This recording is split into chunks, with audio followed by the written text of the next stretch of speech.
নমস্কার সবাইকে। যারা WBHRB স্টাফ নার্স 2026 টার্গেট করছেন তাদের অনেকেই একটা কমন প্রবলেম থাকে। 1. প্রিপারেশনটা কোথা থেকে স্টার্ট করব। 2. কোন কোন সাবজেক্ট আগে পড়ব। 3. কোন বই ফলো করব। 4. প্রতিদিন কতক্ষণ পড়াশোনা করতে হবে। যদি এই প্রশ্নগুলো আপনার মনেও আসছে তাহলে আজকের ভিডিওটা আপনার জন্যই। আজ আমি আপনাদের সাথে একটা simple practical step by step preparation strategy share করব, যেটা ফলো করলে WBHRB প্রিপারেশনটা অনেকটা অর্গানাইজ হয়ে যাবে। চলো স্টেপ বাই স্টেপ জিনিসগুলো আমরা বুঝে নিই।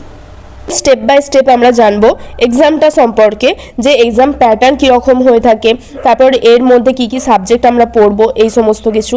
দেন সাবজেক্ট প্রায়োরিটি, কোন কোন সাবজেক্টগুলোকে আমরা প্রায়োরিটি লিস্টে রাখতে হবে, কোন কোন সাবজেক্ট থেকে বেশি নাম্বারের কোয়েশ্চেন আসে সেগুলো জানতে হবে।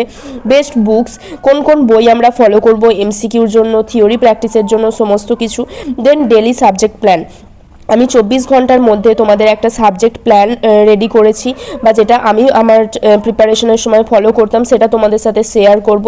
দেন রিভিশন স্ট্র্যাটেজি, এর মধ্যে তোমরা কিভাবে রিভিশন করবে, কারণ আমি যেটা দেখেছি স্টুডেন্টরা এক ধার থেকে পড়তে থাকে এবং অন্য দিক থেকে ভুলতে থাকে।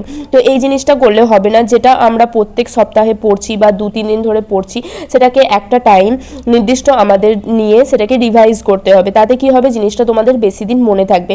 দেন কমন মিস্টেক, কোন কোন মিস্টেকগুলো আমরা করব না সেই সম্বন্ধে আমরা জানবো। তো ফার্স্ট দেখে নাও এক্সাম সম্বন্ধে। এক্সামের মধ্যে আমরা কি কি দেখব, সিলেবাস কি, এক্সামের সিলেবাস সম্বন্ধে জানবো। এক্সাম প্যাটার্ন, যে CBT এক্সামটা হয়ে থাকে সেটাতে সিলেক্ট হতে পারলে পরে ইন্টারভিউ হয়, সেই জিনিসগুলো আমরা জানবো। কত মার্কসের হয়ে থাকে সেটা জানবো। দেন ফলো অফিসিয়াল নোটিফিকেশন, এক্সামটার যে WBHRB বোর্ডের যে ওয়েবসাইট রয়েছে সেখানে অফিসিয়াল নোটিফিকেশন আমাদের ফলো করতে হবে।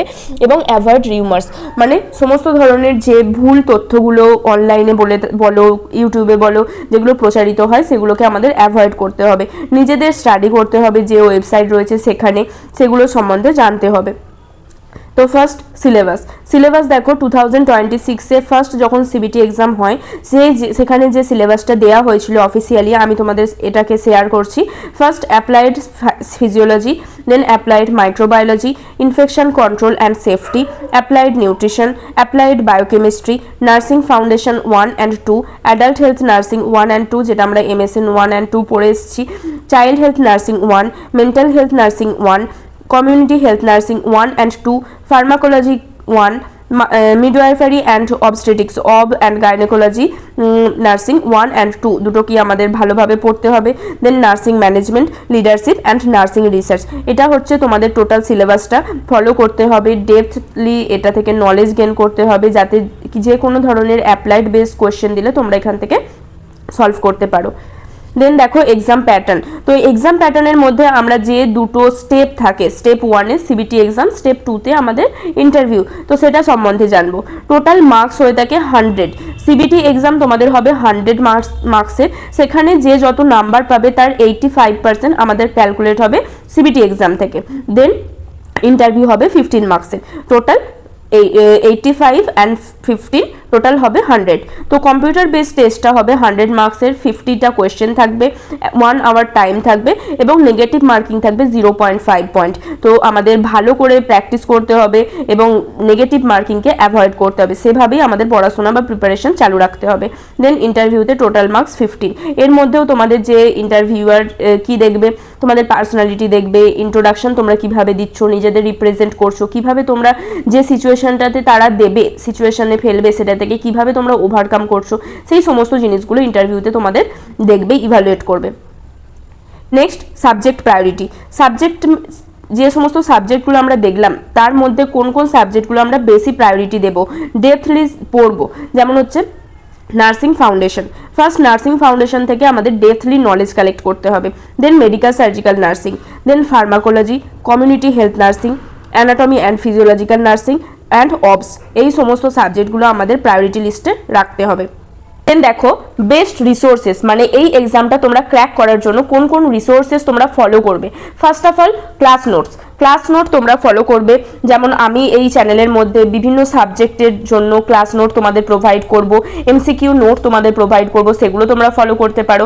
বা যারা ডিপ্লোমা করে এসেছো বা ব্যাচেলার করে এসেছো তাদের নির্দিষ্ট ক্লাস নোট রয়েছে যখন তোমরা পড়াশোনা করেছো, তো সেই ক্লাস নোটগুলোও তোমরা ফলো করতে পারো। Then one standard nursing book, যে সমস্ত স্ট্যান্ডার্ড নার্সিং বুকগুলো রয়েছে যেমন target high, P R Yadav, mission Paricharika, এই তিনটে বই কিন্তু তোমাদের WBHRB থেকে এমস পর্যন্ত যে কোনো পরীক্ষার ক্ষেত্রে খুবই খুবই ভালো বই। কারণ এই যে কোনো একটা বই তোমরা যদি ফলো করো ওখানে থিওরি, প্র্যাকটিক্যাল, দেন MCQ সমস্ত কিছু ভালো করে দেওয়া রয়েছে, সেখান থেকে তোমরা নলেজ গেইন করতে পারবে, তোমাদের নলেজটা ক্লিয়ার হবে। দেন ওয়ান MCQ বুক, WBHRBর জন্য স্পেশাল একটা MCQ বুক আমি দেখেছিলাম, যেটা হচ্ছে WBU staff nurse grade 2 MCQ বুক, তো এটা তোমরা ফলো করতে পারো MCQ প্র্যাকটিসের জন্য। দেন প্রিভিয়াস ইয়ার কোয়েশ্চেন্স, যে প্রিভিয়াস ইয়ার কোয়েশ্চেনটা রয়েছে সেটাকে তোমরা প্র্যাকটিস করবে বা ফলো করবে, কারণ সেখান থেকে তোমরা দেখতে পাবে যে কতটা ডেপথে কোয়েশ্চেনগুলো এসেছে, কিভাবে কোয়েশ্চেন প্যাটার্নটা এক্সামিনার ফেলেছে, তো এগুলো তোমরা সেখান থেকে জানতে পারবে। দেন ডেলি স্টাডি প্ল্যান, আমি আমার প্রিপারেশনের সময় যে স্টাডি প্ল্যানটা ইউজ করেছিলাম বা আমি মেনটেন করার চেষ্টা করেছিলাম, তো সেটা হচ্ছে দেখো মর্নিংয়ে থিওরি, মানে মর্নিং পিরিয়ডটা তোমরা যদি 1 ঘন্টা টাইম দাও বা 1.5 ঘন্টা টাইম দাও, সেখানে তোমরা শুধুমাত্র থিওরি পড়ছো, মানে নতুন কিছু নলেজ গেন করছো। দেন আফটারনুনে কি করছো, MCQ প্র্যাকটিস করছো, 1 ঘন্টা কি 1.5 ঘন্টা তোমরা MCQ প্র্যাকটিস করছো। ইভিনিংয়ে যেটাই তোমরা পড়েছো 2 দিন ধরে বা 3 দিন ধরে, সেটাকে একটুখানি চোখ বুলিয়ে নিলে যাতে তোমার সমস্ত জিনিসটা মাথায় আর একবার রিভাইজ হয়ে গেল। দেন নাইটে গিয়ে তোমরা শর্ট নোট কিছু প্র্যাকটিস করলে, সেটা দেখলে, যেমন হচ্ছে ছোটো ছোটো যে সমস্ত, তো যেমন হচ্ছে ম্যাগনেসিয়াম সালফেট আমরা একটা শর্ট নোট হিসেবে গাইনি বা অবসে আমরা ওটাকে দেখে থাকি, এটা ডোজটা কীরকম, তাহলে এই জিনিসগুলো তোমরা একটুখানি প্র্যাকটিস করে নিলে। এবং সানডে তোমরা মক টেস্ট দিলে।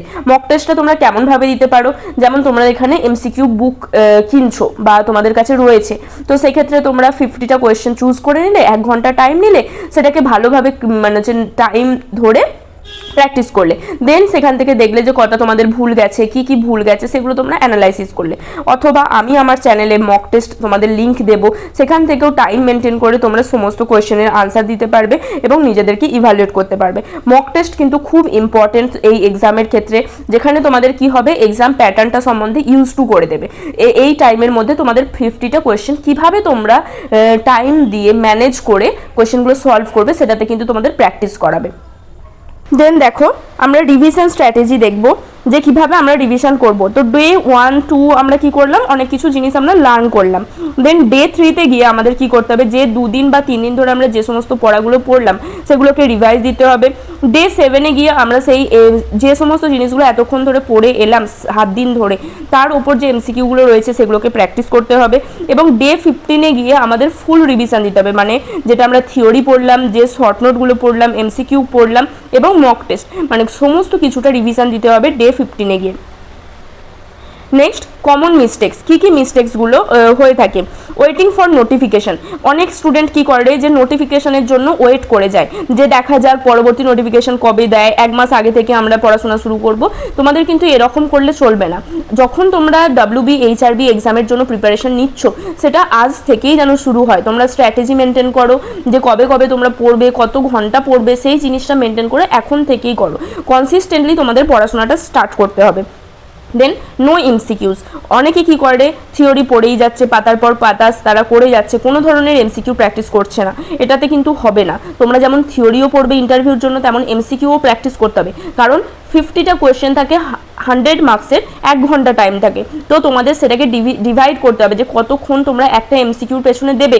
নাহলে কি হয়ে যাবে, তোমরা 25টা MCQ 26টা MCQ অ্যাটেন্ড করলে বাকিগুলো করতেই পারলে না, এমন নয়। তোমাদের 50টাই কিন্তু অ্যাটেন্ড করতে হবে, যেগুলো পারলে সেগুলো সঠিক তোমরা আনসার করলে, যেগুলো পারলে না সেগুলো নিয়ে থিঙ্ক করলে একটুখানি, যেগুলো আমাদের নলেজ বেস কোশ্চেন হয়ে থাকে, অ্যাপ্লাইড বেস কোশ্চেন হয়ে থাকে, সেগুলো নিয়ে একটু থিঙ্ক করলে। তো এই জিনিসগুলোর জন্য তোমাদের টাইম ম্যানেজমেন্টটা শিখতে হবে। দেন নো রিভিশন, কোনো ধরনের রিভিশন দেয় না, পাতার পর পাতা পড়ে যাচ্ছে কিন্তু আগেরগুলো ভুলে যাচ্ছে, তো এটা করলেও চলবে না। দিনের শেষে আমাদের রিভিশনটাও দিতে হবে। ইগনোরিং উইক সাবজেক্ট, কোনো স্টুডেন্ট কি করে, তাদের যে সাবজেক্টগুলো ভালো লাগে না সেগুলোকে পড়ে না, কিন্তু আমাদের মানে এটা করলে চলবে না, কারণ সেই সাবজেক্ট থেকেও 4টে কি 5টা কোয়েশ্চেন আসবে, মানে 10টা নাম্বার সেই সাবজেক্ট থেকে আসছে। তো ইকুয়ালি সেই সাবজেক্টটাকেও আমাদের প্রায়োরিটি দিয়ে পড়তে হবে। তো কখনোই আমরা কোনো সাবজেক্টকে ইগনোর করব না। কিছু সাবজেক্টকে আমরা মোস্টলি মানে হচ্ছে ডেপথে প্রায়োরিটি দেবো, কিছু সাবজেক্ট থেকে যেমন 2-3 নাম্বার কোয়েশ্চেন আসে সেগুলোকে আমরা মানে যেগুলোর তার মধ্যে থেকে ইম্পর্টেন্ট কোয়েশ্চেন, ইম্পর্টেন্ট টপিক সেগুলোকে রিভিশন করব। তো এইভাবে আমাদের ডিভাইড করে নিতে হবে। নেক্সট আমার পার্সোনাল কিছু অ্যাডভাইস তোমাদের কাছে দেবো, যেটা হচ্ছে কনসিস্টেন্সি। পারফেকশন আমরা মেনটেন করব না, তার থেকে আমরা বেশি ধ্যান দেবো হচ্ছে কনসিস্টেন্সির ওপর। কারণ তোমরা প্রত্যেক দিন কোনো জিনিস যদি প্র্যাকটিস করো, সেটা যদি পারফেক্ট নাও হয়, একদিন গিয়ে সেটা তোমরা পারফেক্ট করতে পারবে। Small daily progress can wins, মানে যখন তোমরা স্মল জিনিসগুলো প্রত্যেক দিন করবে, সেখান থেকে তোমরা একদিন জিতবেই। তো এই জিনিসগুলো তোমরা মেনটেন করবে।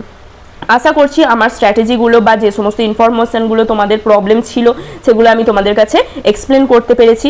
Thank you for watching. যদি ভিডিওটা তোমাদের কাজে লেগে থাকে বা মনে হয় ভিডিওটা দেখে যে আমাদের কোনো কাজে আসছে, তো অবশ্যই লাইক, শেয়ার, সাবস্ক্রাইব করে রেখো। এবং আমার পরবর্তী যে ভিডিওটি আমি নিয়ে আসতে চলেছি প্রিভিয়াস ইয়ার কোয়েশ্চেন আনসারের ওপর, সেটাকে তোমাদের দেখতে হলে অবশ্যই আমার চ্যানেলটাকে সাবস্ক্রাইব করে রেখো।